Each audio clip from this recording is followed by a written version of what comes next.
Well, I have somebody with me today that's going to be of great interest to you. You know, he actually was tapped into to run the first Christian presidential campaign. That was Pat Robertson's campaign years ago when Christians started to enter into the scene of politics. This is the guy that discovered there was a Christian community that was indeed about to put Ronald Reagan in office. He comes from that long a period of time, Milton Friedman associate, the great economist, and he's been talking to the current day counterparts in the Democratic Party, and they've been whispering to him what their plans are because of their concerns about Biden's age and the down ticket effect he's going to have. You're going to want to listen to this program as we talk about the economic shaking that this brilliant economist is telling me is coming inevitably at the end of 2024, October, November. You're going to start to see the tremors, and then boom, in 2025, it's full tilt boogie. You're going to watch this shaking happen. But I've got something I want you to think about. I've been predicting this because this man's been talking to me for the last 7 years about what's coming. And I created a product called the End Game. The rise and fall of nations. We're going to see states like Florida and Texas and Oklahoma are going to start to rise up in this next economic shaking. They're going to become more autonomous and self-sufficient because there's a shaking of nations, a shaking of regions, a shaking of cities. And I want you to learn how to interpret the prophetic signs that are in the news, discover your role in the end game of what's happening in the United States and in the world, because sheep and goat nations are coming up. But at the same time that this economic turmoil and political turmoil comes, God is raising up an unshakable kingdom. I want you to go to lancewallnau.com/endgame, lancewallnau.com/endgame, and find out about the power that is being released as heaven's angelic armies are reordering the harvest of nations, regions, and cities, and how you can position yourself so that you don't lose your mind, but you find the mind of Christ in the coming shaking. lancewallnau.com/endgame. You'll be happy you have that information. Now let's go into our rather extraordinary interview with Marc Nuttle. Fortunate for us that I'm tapping into one of the great inside, well, what can I say? He's a professor, he's a guru, he's a Yoda to many of us. Marc Nuttle is one of the great secret weapons, I think, in God's arsenal. He served in the Reagan administration, was a close personal friend of the economist Milton Friedman, who you need to know more about, you younger folks especially. He's a champion of the battle for how America can survive. He's got a Christian worldview. He'll tell us today what's really happening in the world that you're not hearing from anyone else. What's really going on with Russia, what's really going on with China.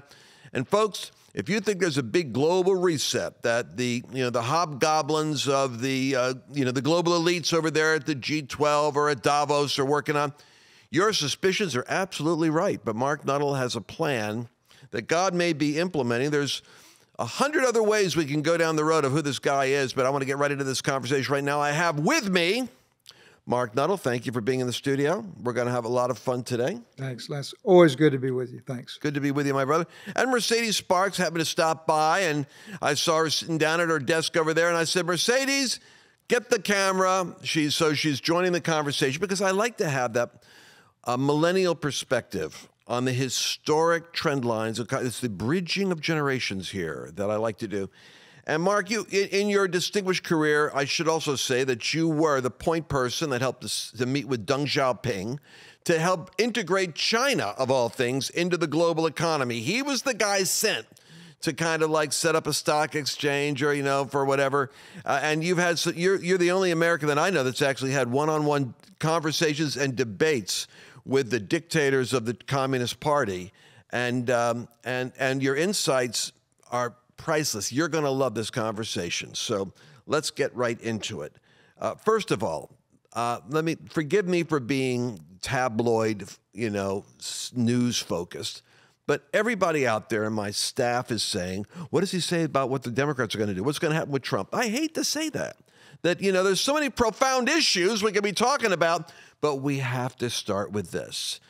So let's begin there. What do you foresee as a I wouldn't say prophetic, but as an accurate predictor of trends that are prescient and precise and like an economist, they happen. What do you see happening? And what are your inside people telling you? Well, first, just for the good of the audience, I did run a presidential campaign and a national party at one time where we would do analysis of the people's attitudes and perspectives of what they were willing first to receive as truth, and in their cultural values, how they were willing to apply it. The dilemma that the Democratic strategists, my counterparts that are still in D.C., are facing is they have an intractable problem in that they have a candidate that people believe are incapable of administering the job of President of the United States. It's not policy. It's not about even what's personal to them. If you can make a person personally flawed to the point that they can't function, then you can't elect them. And this has been a problem, fairly or unfairly, for President Biden. Last October, some strategists went to him and told him about this, that there was not a policy issue that they could advance that would make people proactively vote for him, maybe even less than 50%, and ask him if he would consider stepping down, and I'm told that was rejected. Now, that problem has not solved itself, Lance, because it's unsolvable. It's not policy. It's just they have the ability and capacity to serve. There's a poll that just came out 2 days ago, and I think actually ABC broadcast it. 47% of the American public now say they will not vote for Joe Biden under any circumstances.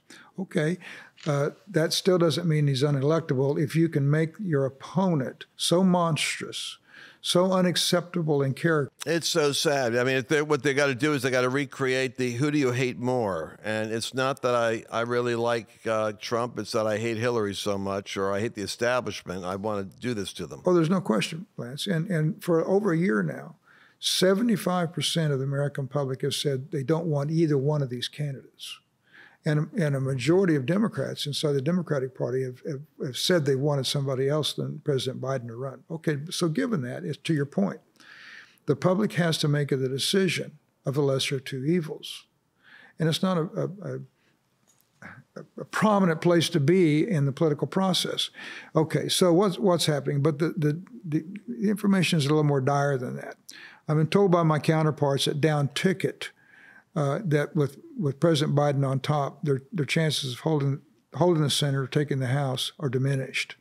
And what they can't afford as ideologues is to run a ticket that loses the White House, the Senate, and the House of Representatives, loses Congress. Because in the next 4 years, they'll have nothing to rely upon except their premises of their concepts, which are not functional. Okay, so where are we? The last thing I was told, that their last ditch effort on the comparison of the two candidates, which one is least acceptable, is that President Trump would be convicted and be found to be a felon. Now that's happened. He hasn't been sentenced yet at the airing of this show, but that's not the question. I mean, they can exacerbate that emotion by a too stiff a sentence. But the problem is not the problem. The scenario is that he has been convicted and found to be a felon under a competent jurisdiction of law by a jury. And if he's still leading at the end of the Republican convention in July, I think you're going to see some maneuvering. Now, I don't know what it is. So let me summarize what I heard Marc say, and Mercedes, you can throw something in there if you want to. What Marc is saying is his counterparts, these political consultants, because he actually ran that Pat Robertson campaign, as I recall, as a campaign manager. You've done campaign management. You've run a lot of governors, senators, and congressional elections, too.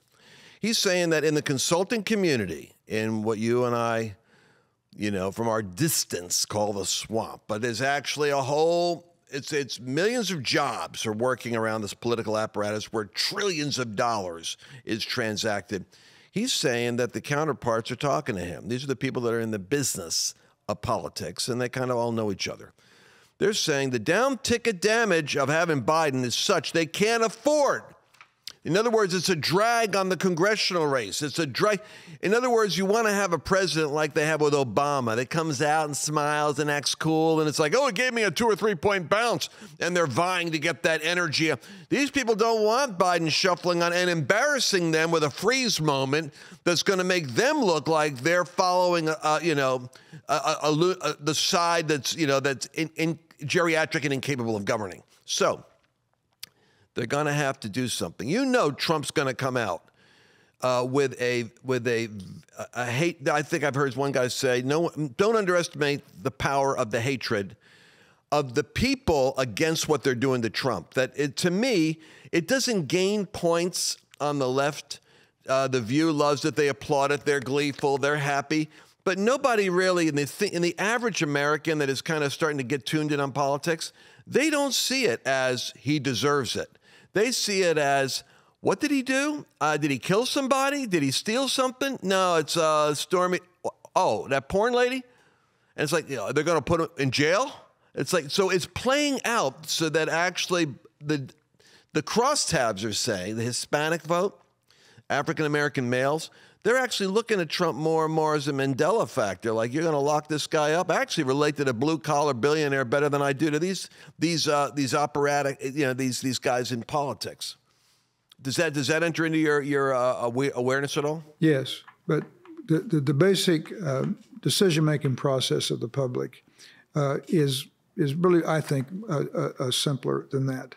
The American public believes we're on the wrong track. Again, unprecedented duration of time, 75% saying the country's on the wrong track. The national press gnashes their teeth trying to make the point that the economy is better. Why doesn't Biden get credit for it? It's not that much better, Lance. So we could go into that, and some of this we can maybe talk about later in the show. But prices were up 8 to 10%, and the prices are still up. They haven't come down. Now, inflation may have been reduced over the last 3 years, but not prices. And they still go up incrementally. And we're past a point where over 40% of the population can basically can't afford fundamental requirements of living for their family. Okay, so given that, and they're looking at, well, who can solve the problem?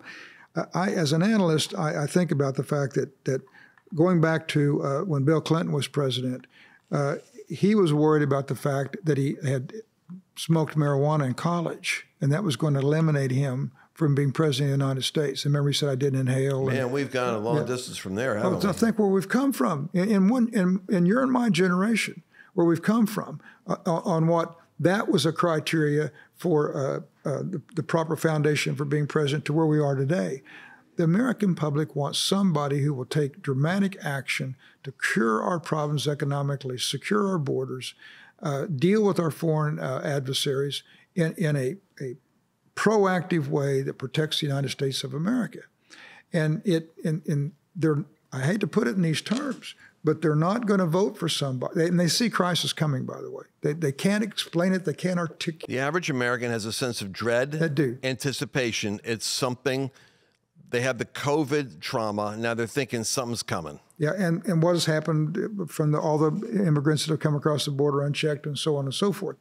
And they want a strong person with conviction, and they're more concerned about that in their decision-making process than his past character or what he's done in his private life. And if that prevails by the end of July, then they're in big trouble with this ticket. All right, so they're going to have to roll out Biden. Let me just take one more minute on the subject. What do you think they're going to do? Well, I mean... What are the options? Well, there are a few. And this is all speculation. See, Marc is more dignified. I want you, the audience to know, Marc is more dignified than the guys that I throw out that I run with. He's a true statesman. Remember this, because now you're going to hear the measured scenario. When I was, some other of my buddies were talking, it's like, well, Michelle Obama is going to go out there. She doesn't want the job. What are you going to do with Kamala Harris? I mean, she is the female minority diversity, equity, and inclusion candidate. And so forget about whether she's any smarter than anybody else. They can't take her off the ticket without a backlash from their base. So they have to have somebody like that on the top of the ticket. So then I heard General Michael Flynn throwing out there, I think they could throw Hillary back in there which would be a great rematch. It's kind of like the Rumble with round 2 with Hillary and Trump, and the she should have been locked up, and they are going to lock up Trump is going to be the thing. But what is there a more dignified, Texas? The scenarios, match? Just I appreciate that introduction. I try to deal with facts that I know that I can support and verify, but there's probably the legal way to do it is you could either go through the convention, and you can have you can change the ticket after the convention. That happened with George McGovern. In 1972, a gentleman by the name of Senator from Missouri, Thomas Eagleton, after the convention was found to have had electric shock treatments. And that was unacceptable. Well, I mean, really unacceptable back then.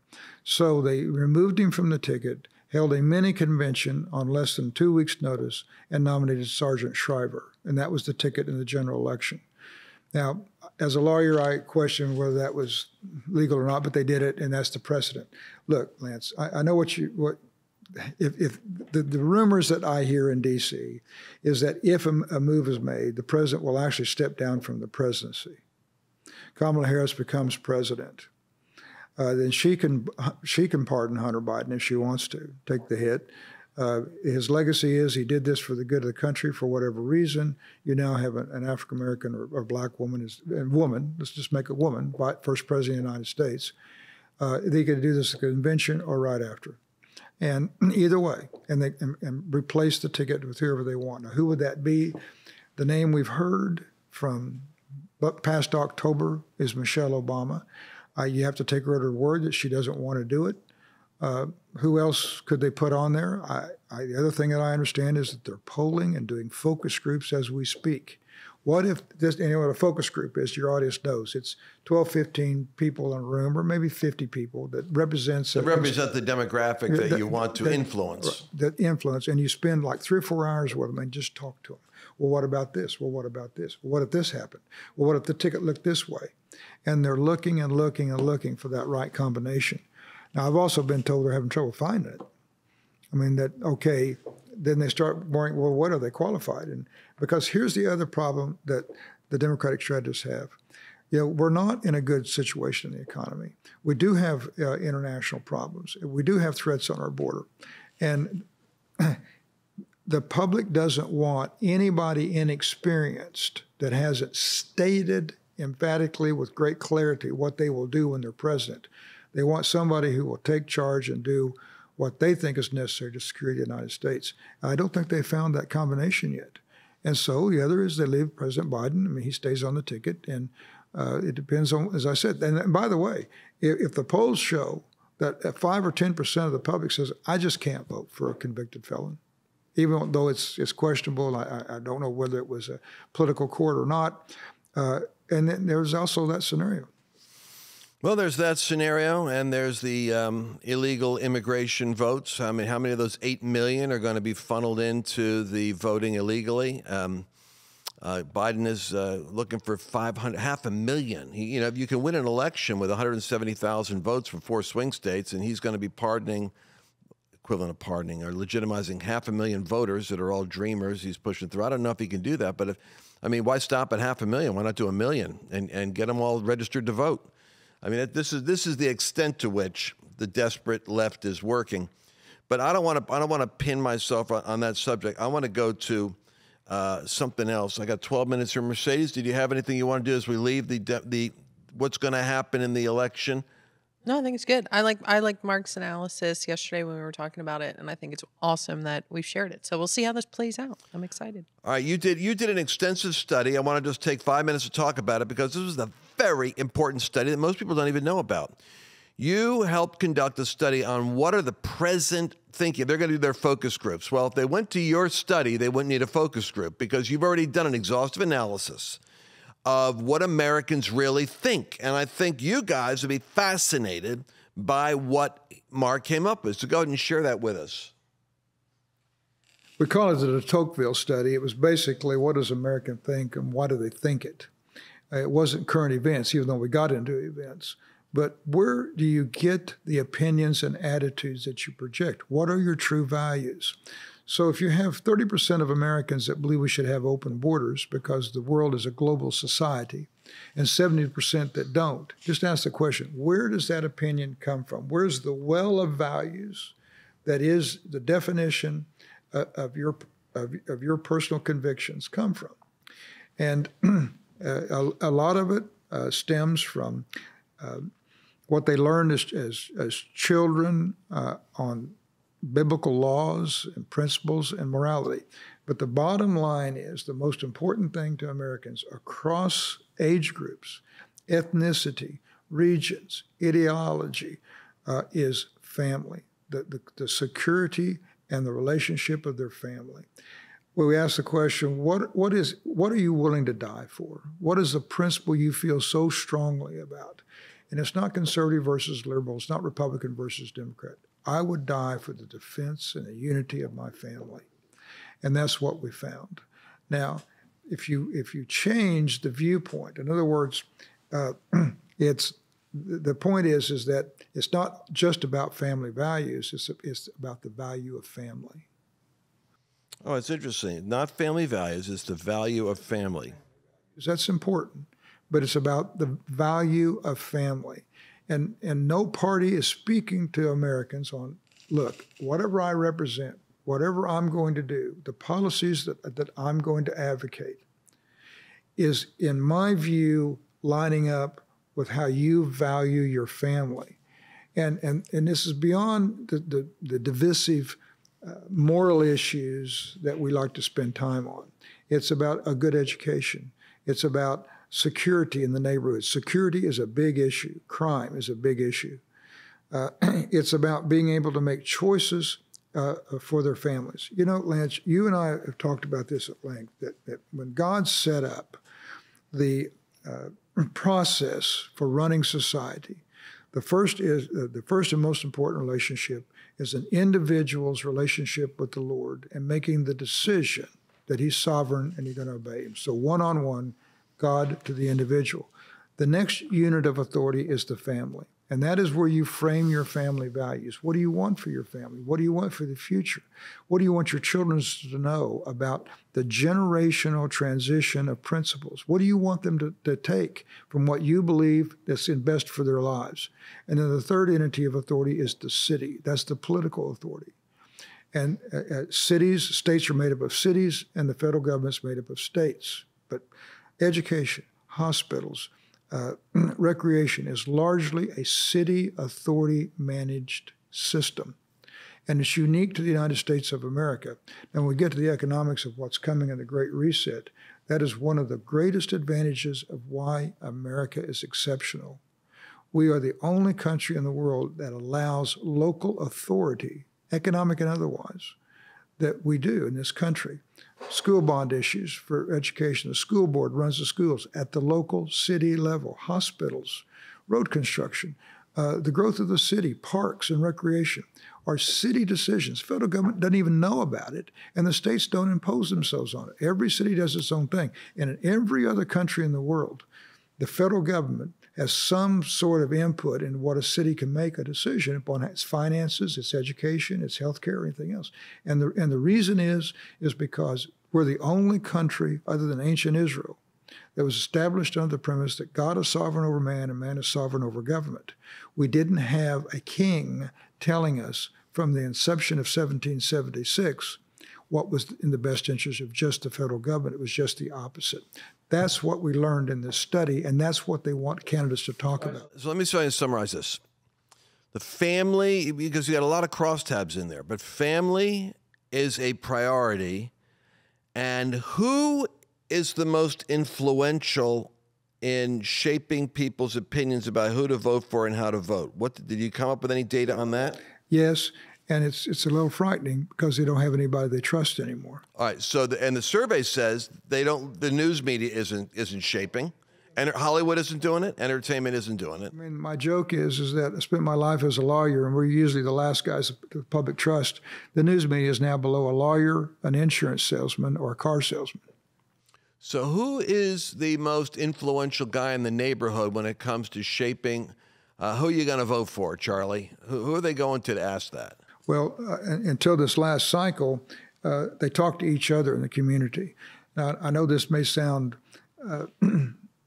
trite, but the United States of America lives in social precincts. They don't live in voting precincts. And a social precinct is where you work, you live, you play, you recreate. It could be anything from a bowling league to guys that play golf together. Those are social precincts. And without any leadership that they trust right now, it's really, again, I use the word frightening, because they don't trust national institutions. They don't trust the heads of parties. They don't trust elected officials. They don't, and what is it they don't trust? That they're not telling them, they instinctively know they're not telling them the truth about what they need to know to protect themselves and their family. What's the role of the local business guy? Okay, now, the last vestige of trust is a small family business owner. Now, we've known that for some time. And the reason is they believe that a family business owner in the local city would not do anything or support any policy that would harm their families or the city where they make a living and a profit. Okay, now think about that. So folks, let me just slow this down. So when you go to the softball game and you see sponsored by like Patriot Mobile here, like in Dallas, or, or Christian Brothers Auto, if the guys at Christian Brothers Auto or the owner is there at the softball game and the kids are there, folks are going to listen to him and go, what do you think about this next election? Well, I'm doing this because, my business can't afford to do another 4 years. Their economic perspective is trustworthy because you're within the oikos, in the Hebrew word for house of faith, right there in the community. And in the economic community where they all lived and survived together. Now, I don't want to leap into this. We're going to have to end this show right now, but I want to set it up for. I want you guys to pay attention to the guys like Marc Nuttle here, because where we're going to go next is the collapse of the economy. You're hearing his very stable, reasoned, temperate, considered voice, right? When a guy like this says the house of cards is coming down, suddenly I'm looking for the exits. Now, we're going to do the next show. We're going to talk about what's happening with the global meltdown. How's it going to affect the United States? And I want to come back to this one point, which is very important for everybody there. What about the role of the local community? Because I think that scenario of it all comes down to, and I think people might have been missing what you were saying, that governments in the world control what happens, and at a local level, you got to kind of pay off somebody to get permission to do something. That's the totalitarian, Marxist, dictatorial or Islamic system of the hierarchy has the head and you're the serf. In America, it was inverted. It's supposed to be government is not interfering with you when you wake up in the morning. You're free to do everything short of breaking the law. And you can go out and do what you want to do. It's going to break down the system, the whole system. Both sides are breaking down. But it's going to come down to local levels of innovation, efficiency, cooperation, and community are going to rebuild faster if they have community at the center. Christianity is going to be put to the test because where Christian values and civic values are, and old-fashioned community values, which thank God America still has, at a local level, it will come together and try to create a way to make it through. Is that what your research indicates? Because we got 2 minutes to set up the next show. Yes, and with what's coming, if we don't get off this course, the body of Christ is going to have an opportunity to provide solutions at the local level, much like the 4th century Christians did at the fall of the Roman Empire. And now I'm not predicting that great a collapse, but there is economic strife coming. If we continue to deficit spend to the extent that we are, we'll go through that and what that's doing with our trading partners. But the opportunity exists for us to be a solution without necessarily having to have the permission of government to do it.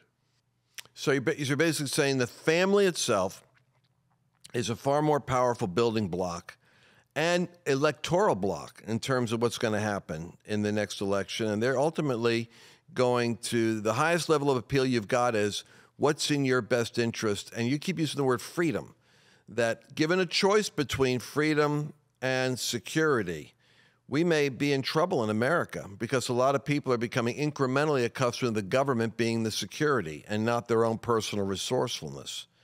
But I'm going to tell you what I'm going to do. We'll end the broadcast here, and we're going to pick up the next one with the future of the global meltdown economically. What's going to happen to the United States? Where does China fit in? And in the balance of end times theology, going into this whole idea of a global government, one world economic system, how close are we to that? And is there a path, a narrow path, for God to do something in the end times that will be a maximizing of harvest and the move of God in the midst of a global shaking? You don't want to miss the next show, because that's the question I'm going to throw at Marc. We'll be right back. Actually, we won't be right back. We'll be back tomorrow with the next installment. You don't want to miss it. What happens if a natural disaster takes place? We have these weird tornadoes that hit in the Midwest and in Texas, but look at the hurricanes in Florida. People can literally have their houses flooded, or they're in a situation where they have no food or access to groceries. Everyone needs at least a 4-week emergency food kit. And fortunately, My Patriot Supply has created a 4-week emergency kit. And these products will last for 25 years. The interesting thing is they give you a 2,000 calorie per day meal. And that's the key. Delicious and 2,000 calories a day, because that's what you're going to need to sustain yourself for 4 weeks in a crisis. We had a winter freeze here in Texas, of all places, and we had a couple of days where we had no electricity. I'm telling you something, this makes a huge difference. Mushroom rice pilaf, fluffy rice and mushrooms, seasoned with red wine and herb. And then how about starting the day off? Maple Grove oatmeal, old-fashioned oats, maple flavoring with a pinch of brown sugar. This is what you want to do. 4-week emergency food kit, and that's just for you. Think about your children. Guaranteed, somebody around you is going to need help. You're going to want to at least have the 4-week emergency kit. Go to lancewallnau.com/Patriot. Use that link, and you're going to get a special discount on their special 4-week emergency kit promotion.